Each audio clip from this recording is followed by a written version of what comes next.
C'était le 2 mai 2012, un militant de Greenpeace survole la centrale du Bugey, lance un fumigène sur le toit d'un réacteur avant d'atterrir plus loin.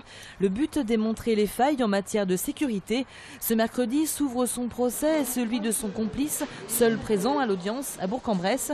Ils comparaissent pour survol volontaire d'une zone interdite, arrêté de décembre 2002 que conteste leur avocat. L'arrêté qui fonde la poursuite est illégal puisque c'est un arrêté d'interdiction temporaire de survol et c'est un temporaire qui dure depuis pratiquement 10 ans. Or, les arrêtés temporaires doivent indiquer le début et la fin. Celui-ci n'indique pas quand est-ce qu'il se termine.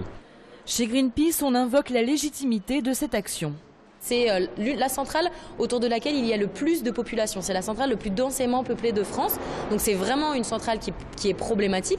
Donc on pointe un sujet qui est un sujet sociétal, un sujet de société.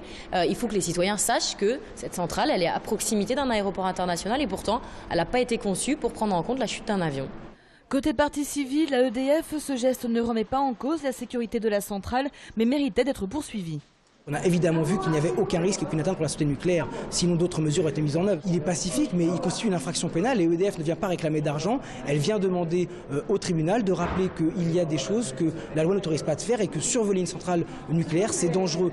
Le procureur a requis 6 mois de prison avec sursis pour le pilote et la relaxe pour Jonathan Palais, son complice à terre. Le tribunal rendra sa décision le 27 mars.